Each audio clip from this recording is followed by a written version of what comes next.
আলহামদুলিল্লাহ, আলহামদুলিল্লাহ, আলহামদুলিল্লাহ ফর এভরিথিং। এটা আমার প্রেগন্যান্সির ৭ম সপ্তাহ চলতেছে।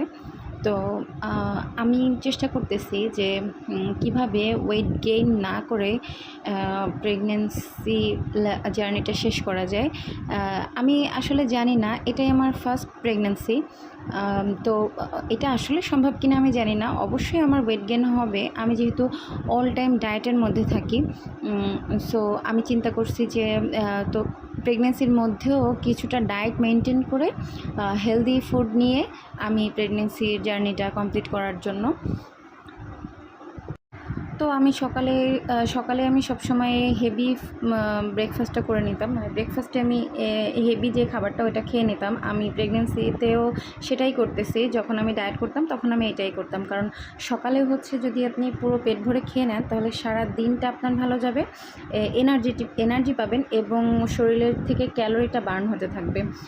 সো আমি এটাই চেষ্টা করতেছি যে প্রেগন্যান্সির সময়টাও যেন আমার এভাবেই যায় দিনটা। আমি প্রথমেই সকালেই একটা হেভি ফুড নিয়ে নিচ্ছি, তারপর আস্তে আস্তে আস্তে আস্তে স্লোভাবে অল্প কিছু খাবো, তারপর রাতের দিকে প্রায় অল্প কিছু খেয়ে ডিম সিদ্ধ অথবা দুধ এই টাইপের যেই ফুডগুলো সেগুলো খেয়ে আমি ঘুমিয়ে পড়বো। আলহামদুলিল্লাহ, দোয়া করবেন সবাই আমার জন্য।